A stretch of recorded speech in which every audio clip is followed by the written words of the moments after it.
Hello everyone, and thank you for joining me today. The purpose of this video is just to mess around with SharePoint and some of the things that you can get errors from doing. The inspiration of this video is actually I wanted to go and create a list of sites for a project I was working on, and so I went in to add an app, then custom list, and try to create my list of sites.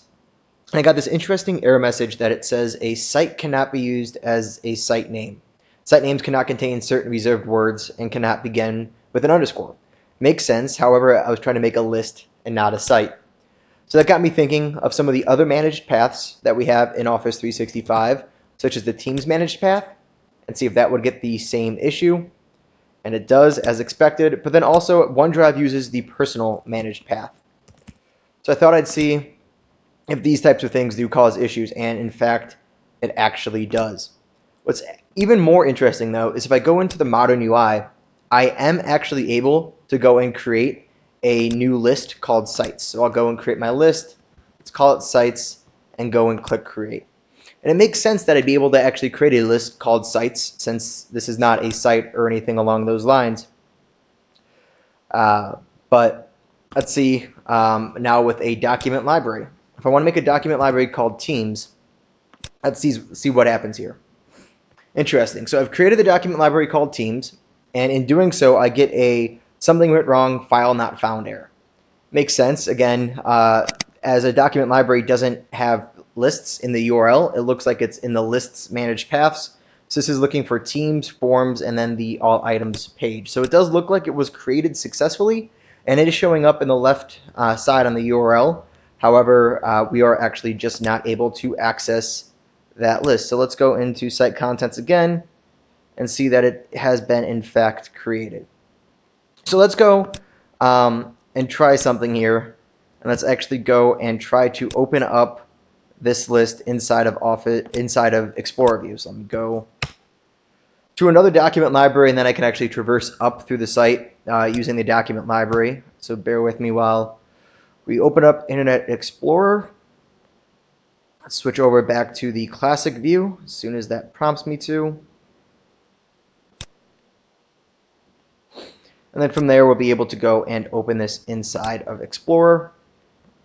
Once that does open up in Explorer, I'll actually go and click up here to go back to the root site. And then I'll go and click on my Teams site, Teams document library. Okay, so I am actually able to navigate it to it. So let's see if I can actually go and add in a Word document here. And I get this catastrophic failure. Probably the greatest error message I've ever seen, saying that I cannot go and create a new file. So it's interesting, and it makes sense since SharePoint actually wouldn't know how to work with a file located in a Teams library. But this got me thinking, there's a lot of other things inside of Office 365 that you can do with managed paths or invalid characters. And I wanted to see what would happen if I'd be able to go and create one of those sites. So we have our invalid characters, which include periods and brackets. Also invalid file and folder names. And this is where I'm going to focus for the next few minutes, is some of these invalid file and folder names, to see what happens if I wanted to create a site with these invalid file or folder names, as it would also appear in the URL. So let's go and start with con and see what happens. So let's go to the SharePoint landing page. Let's go ahead and create a new site.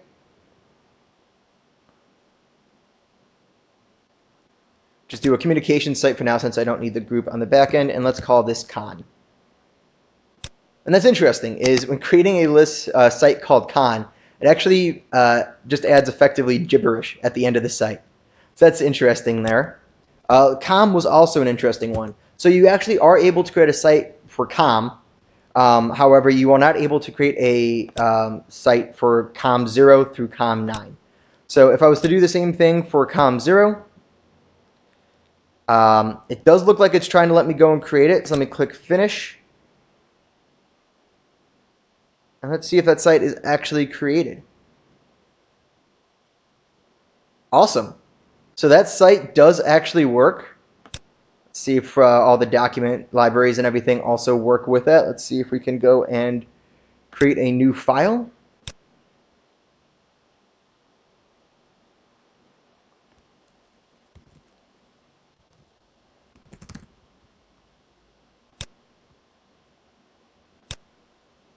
Awesome. So that actually is looking like it's working. So that's pretty cool. So let's try another one. Instead of com0, let's go and see if we can do com1 or com2. So let's go and create our site. Let's go com1. And that's actually doing the exact same thing. So it looks like com0 is good, but com1 cannot be used. I've also already made a site called com in the background. So that's why we're actually seeing this 2 here when I try to make a com site. That's actually just then SharePoint does add a number at the end of the URL when you're trying to add something that's already been created. So this is showing available. There is no gibberish, and let's see what happens here. I actually get an error saying I couldn't create the site. Please go back and try again. That's actually pretty interesting. Let's try one more time, see what happens. And let's actually just manually enter in com2 as a URL and see what happens. And it actually goes and updates it and goes back to being gibberish. So that's an interesting one there. Let's close out of this real quick. Come back in. One of the other invalid file names is actually this underscore VTI underscore. So let's go and try to create one here. VTI. And what's interesting here is it actually goes and prevents or stops the initial underscores. And sites cannot start with an underscore. It actually just gets rid of that. So I am actually able to go and create that site just as I would go and expect. So that's an interesting one there that com0 worked, although it does show up as an invalid file name, but com2 obviously did not work, and underscore VTI, since SharePoint does remove the underscore in the site URL, we are all good there. But that got me thinking a little bit more. I wonder if we could get around this by using Office 365 groups. As you may or may not know, when you create an Office 365 group, you actually can go, you actually get a SharePoint team site when you go and create it. So let's open up Outlook, and I'll go and create a new Office 365 team. So let's go into, or a new Office 365 group through Outlook. Oh, not OneDrive, sorry about that.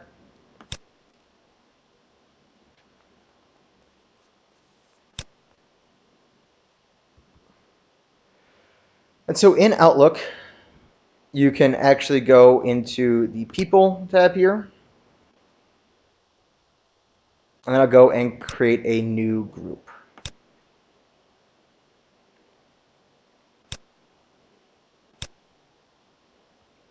Let's try this here with the underscore VTI underscore and see what happens. So it's looking like it's letting me create it, underscores and everything in the group name.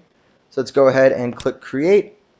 I'm not going to add anyone else to this group.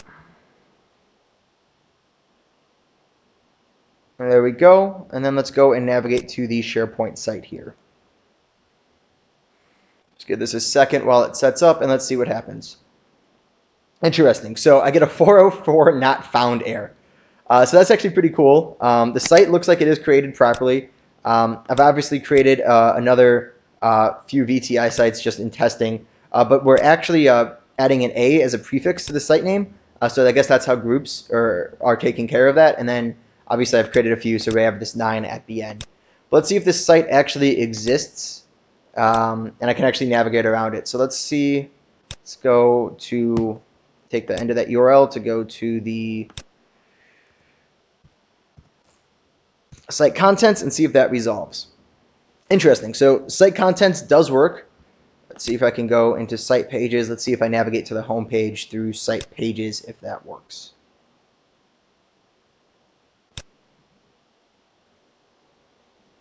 Awesome. So actually everything is looking like it's working here. So that's actually pretty cool. You just have to navigate directly to the site page as opposed to just the URL. Let's see what happens if we actually go to one of the web service here. Let's go with the lists web service. And it looks like the web services are still all at least returning properly. Whether or not they work, it's a different story. But it does look like you can at least traverse to them in the URL. So that's seems like everything else is working there.